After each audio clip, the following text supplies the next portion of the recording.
नैना की सास सुषमा बहुत ही वहमी और हर बात में नुक्स निकालने वाली थी।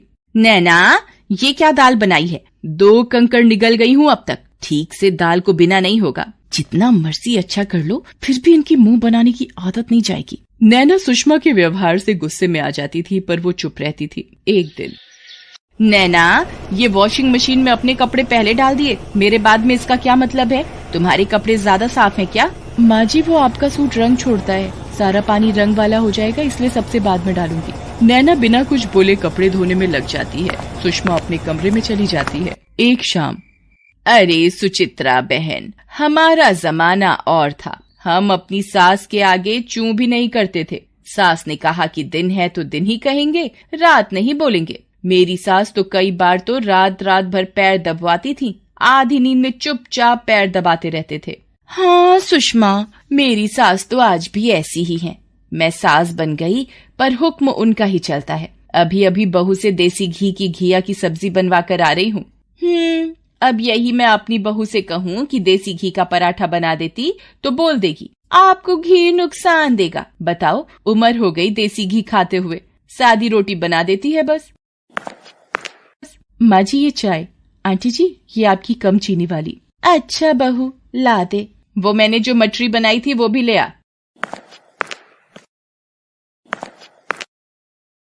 ये देख सुचित्रा, मेरे हाथ की बनी मटरी। बाजार की मटरी भी फेल है मेरी मटरी के आगे। अरे हम सासों की सुनते थे। मेरी सास मोयन भर भर के आटा गुथवाती थी, आज भी वही स्वाद है। लो, शुरू हो गई खुद ही अपने मुंह मियां मिट्ठू बनने।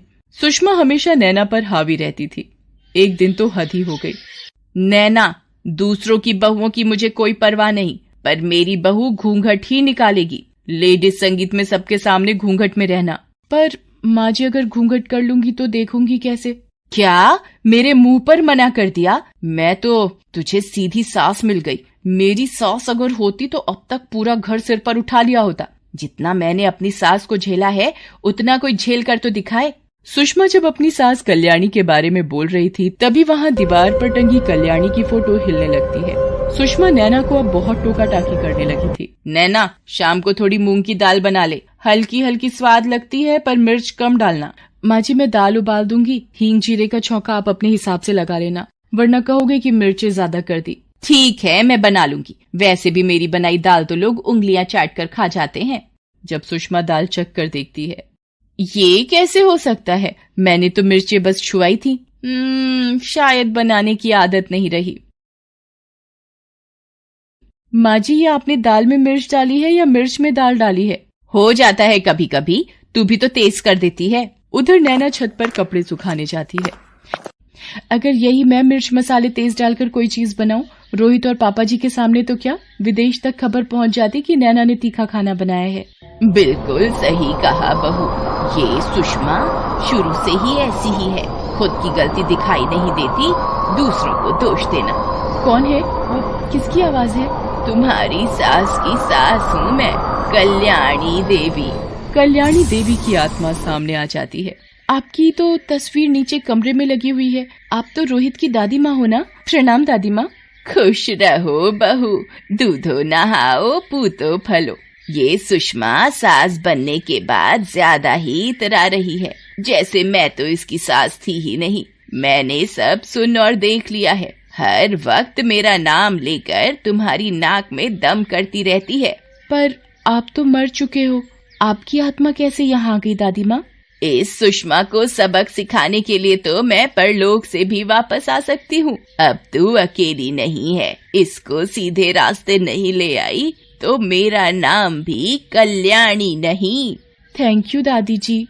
कल्याणी की आत्मा फोटो में से बाहर आ गई थी। उसी शाम, नैना, मेरे सिर में पता नहीं बड़ा दर्द है, जरा वो तेरे पास बाम रखा था ना, मेरे माथे पर लगा दे। नैना बहू, बोल दे, मुझे शाम का खाना बनाना है। हाथों में से बदबू आएगी अगर बाम लगाया तो। माँ जी, बाम तो मैं लगा दूंगी, पर खाना बनाते हुए बदबू आएगी, फिर खाना खराब हो जाएगा। ये शब्द तो वही है जो बहाना मैं माँ जी को क्या करती थी। आज नैना ने मुझे वही बात बोली है। चलो, मैं खुद ही लगा लेती हूँ बाम। दादी जी, माँ खुद ही बाम लगा रही हैं, मैं जाऊँ लगाने? नैना बहू, मैं जानती हूँ तुम बहुत अच्छी बहू हो, तुम्हारी इसी अच्छाई की परख तो मुझे सुषमा को करवानी है। बस थोड़ा सा वक्त, और फिर देखना सुषमा तुम्हारी कितनी कदर करेगी। कल्याणी चाहती थी कि सुषमा नैना की अहमियत को जाने, इसलिए उसने नैना को अपने तरीके से चलने के लिए बोला। एक सुबह, माँ जी मेरे अंगूठे में चोट लगी है, जरा मशीन में कपड़े धो लीजिए और आज का खाना भी आप ही बना लेना प्लीज, मैं तो नहीं बना पाऊंगी। क्या? इतना सारा काम मैं अकेले कैसे करूंगी?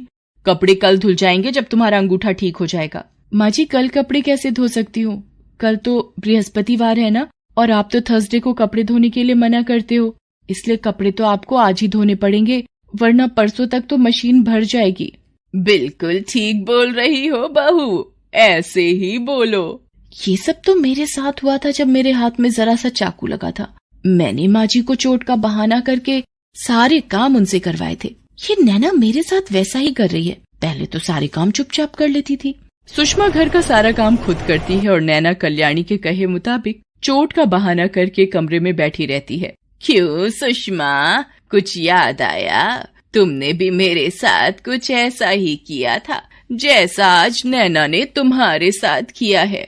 माँ जी आप कैसे जिंदा हो गए? पाए लागू। खुश रहो बहू, तुम्हें याद दिलाने के लिए परलोक से छुट्टी लेकर आई हूँ। तुम शायद भूल गई कि हर बहू एक ना एक दिन सास जरूर बनती है, पर वो ये भूल जाती है कि सास की भी सास होती है। हर बहू को अपनी सास का सम्मान करना चाहिए और हर सास को अपनी बहू को बेटी मानकर चलना चाहिए। नैना ने तो तुम्हें हमेशा अपनी माँ माना है, वो बहुत अच्छी बहू है। उसने कभी भी तुम्हें पलट कर जवाब नहीं दिया, पर तुमने हमेशा उसके बनाए खाने में, उसके द्वारा किए गए कामों में नुक्स निकाला है। क्या अपने दिन भूल गई तुम? माँ जी मुझे माफ कर दीजिए, मैं भूल गई थी कि मैं भी एक दिन बहू बनकर ही इस घर में आई थी, पर आपने और मैंने भी इस सास बहू के रिश्ते को संभाल कर प्यार से अपनी जिम्मेदारियों को पूरा किया था। आपने भी तो एक माँ बनकर हमेशा मुझे समझाया था। नैना मुझे माफ कर दो बहू, आज माँ जी ने मुझे मेरी गलती का एहसास दिला दिया। माँ जी की वजह से आज तुम्हारे और मेरे बीच के रिश्ते में प्यार और भी मजबूत हो गया है। माँ जी आप हमेशा से मेरी माँ हो, और माँ की तो डांट में भी प्यार छुपा होता है। दादी माँ शुक्रिया, आपने इस प्यार के रिश्ते को और भी पक्का कर दिया। सुषमा और नैना कल्याणी के पैर छूती हैं। दोनों को आशीर्वाद देकर कल्याणी की आत्मा गायब हो जाती है और एक सास की सास से मिला आशीर्वाद नैना के रिश्ते में और भी प्यार बढ़ा देता।